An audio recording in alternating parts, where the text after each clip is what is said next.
Добро утро. Во општествена сцена денеска ќе поразговараме со Ивана Васева, историчарка на уметност и куратор за најпрестижната награда што се доделува кај нас на ликовни уметници помлади од 35 години. Велам една од најпрестижната, бидејќи меѓу другото на добитникот му овозможува програма од 2 месеци во Њујорк, еден од светските центри на уметноста. Доколку имаме Ивана, да ја поздравиме, ви благодарам што одвоивте време за денешното гостување во утрински брифинг. Ви благодарам, Александра, за поканата ми и ви благодарам за убавата најава. Така ја рековме, оваа награда денес, кај нас сега во Македонија се доделува на секои 2 години, а овој месец ќе почне процесот на одлучувањето, ќе одлучува меѓународно жири. Па ќе ве замолам на почетокот да ни кажете како се одвива овој процес на избирање на добитникот на наградата денес. Оваа награда се доделува по 15 пат во земјава и има веќе некоја заснована структура. Тоест, оваа награда која се доделува во 12 земји во југоисточна Европа има структура поделена во 2 дела. Во првиот дел жири одлучува за 4 финалисти од сите пристигнати пријави, а во вториот дел од 4 финалисти или финалистки одлучува за победникот. Како што кажа и претходно, победникот или добитникот на наградата, добитничката на наградата, престојува 2 месеци во Њујорк во резиденцијата Unlimited, каде што има средби со куратори, историчари на уметност, критичари, има представување на својата практика, запознавање со градот и со уметничката сцена таму и така натаму. Се на се едно уникатно доживување за кое што е единствен момент оваа награда, односно во земјава немаме награда од ваков вид.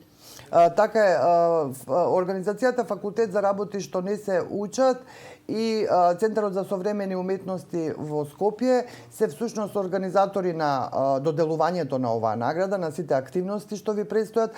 Во што се состои вашата организација, што се треба да направите? Оваа награда има структура која што во сите 12 земји се практикува. Односно, локалните организатори го избираат, го организираат целиот оној процес се до денето на уметникот или уметничката во Њујорк. Тоа значи дека го бираат жирито, организираат момент кога жирито од сите пристигнати пријави, односно на отворениот повик од сите пристигнати пријави одлучува за 4 финалисти, организира изложба на тие 4 финалисти и подоцна и интернационалното жири го избира и победникот, односно победничката. Долго време оваа награда организираше Центарот за современи уметности. Во 2015 година на покана од Trust for Mutual Understanding во Њујорк, тоа е фондацијата која што генерално ги покрива трошоците за уметникот и уметничката во Њујорк, одлучи да не покани и нас како главни организатори, секако со обезбедување на простор на Центарот за современи уметности кој што долго години го правеа ова доста успешно. Биенална стана и ќе искористам и оваа прилика и да апелирам за тоа. Биенална настана заради тоа што не многу млади уметници има интерес за оваа награда. И долго време се прашував зашто, бидејќи пристигнуваа, не знам, од 10 до 15 пријави за наградата.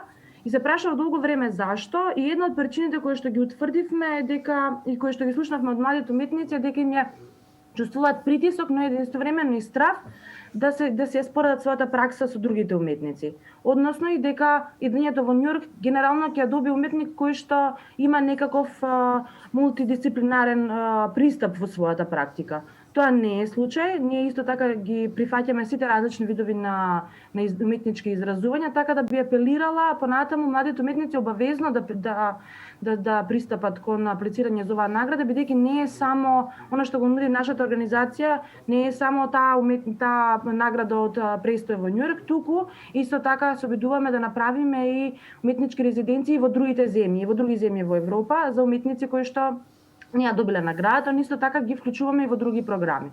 Така да слободно аплицирате на наредниот повик. Така е, реков, ова е многу престижна награда и нуди многу можности. Но Ивана, да ве замолам сега да ни кажете како ќе се одвива годинава изборот, кои се членовите на жирито, кои се финалистите, веќе ги имате одбрано? Да. Искрено, оваа награда требаше да се додели минатата година, но во април месец, но тогаш стартуваше целата оваа агонија со коронавирусот, така да ние се надевавме искрено како организатори дека тоа некако ќе се заврши за неколку месеци и во соработка со Њујоршката Residency Unlimited одлучивме да го поместиме за една година. Затоа што има премногу процедури околу оваа награда, не е само избирањето на процесот, него и ведењето на виза и така натаму, така да решивме да го поместиме за една година, надевајќи се дека светот ќе се врати во нормала, но еве се знаеме сите со што се соочуваме. Како и да е, бидејќи немаме можности да го направиме тоа во физички простор, одлучивме да направиме се онлайн, на начин на тоа што изложбата место во физички простор нема да направиме исто така на некоја онлайн платформа, него одлучивме да представиме документација од уметничките дела на 4 финалистки.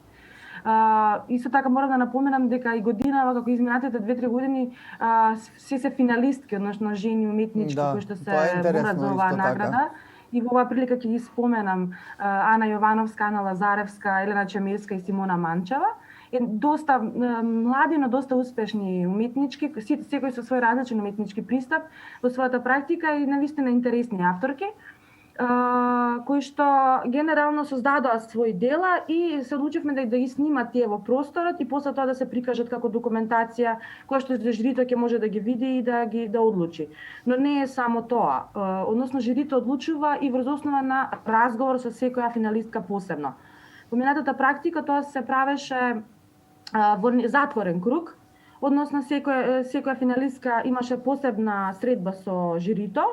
Овој пат одлучивме да го направиме тоа во живо. Тоа ќе биде всушност јавниот настан.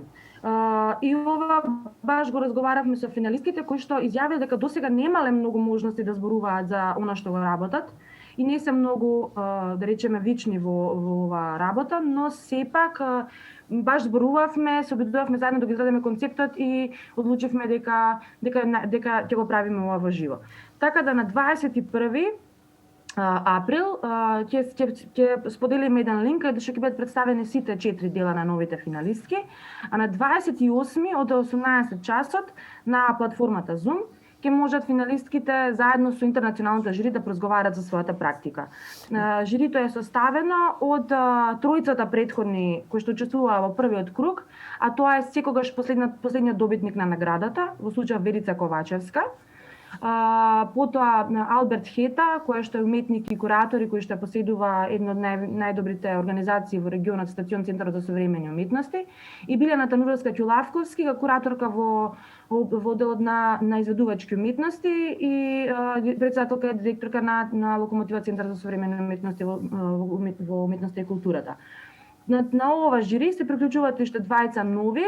Тоа е Катја Крупеникова, кураторка од Амстердам, која што е доцент на HKU, Универзитетот за уметности во Утрехт, и кураторка во организацијата VSC во Москва, и Пол Ластер, кој што е уредник и критичар на Whiteout магазинот и East Asia Pacific.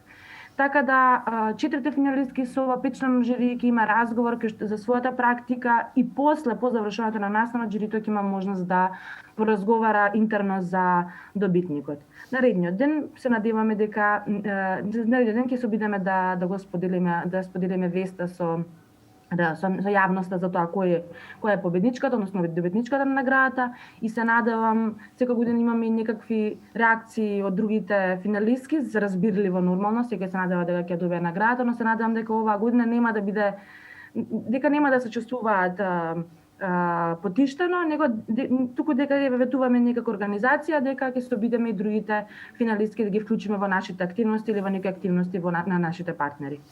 Што не е мала работа.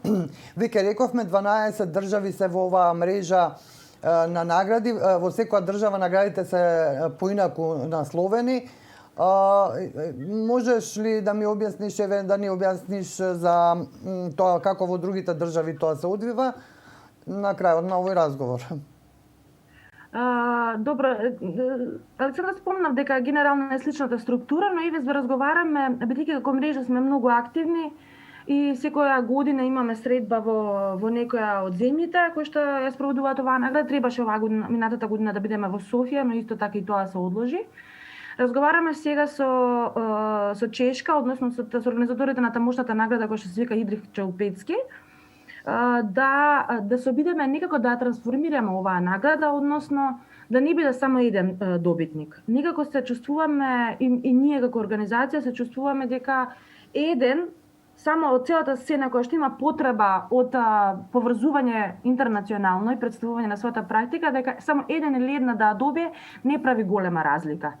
Така да ќе се обидеме во наредниот период да трансформираме наградата. Ние и почнавме со воведување на една едукативна програма која што се вика Совршениот уметник, но еве и да се обидеме да трансформираме, да не ја добива само еден, но да добиваат сите 4 финалисти и тоа во различен облик. Ќе видиме како тоа ќе се развие и секако ќе го споделиме тоа со јавноста.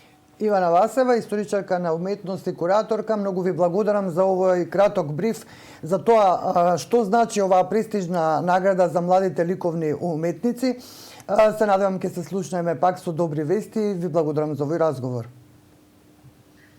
Ви благодарам на вас уште еднаш, продолжете со добрата работа.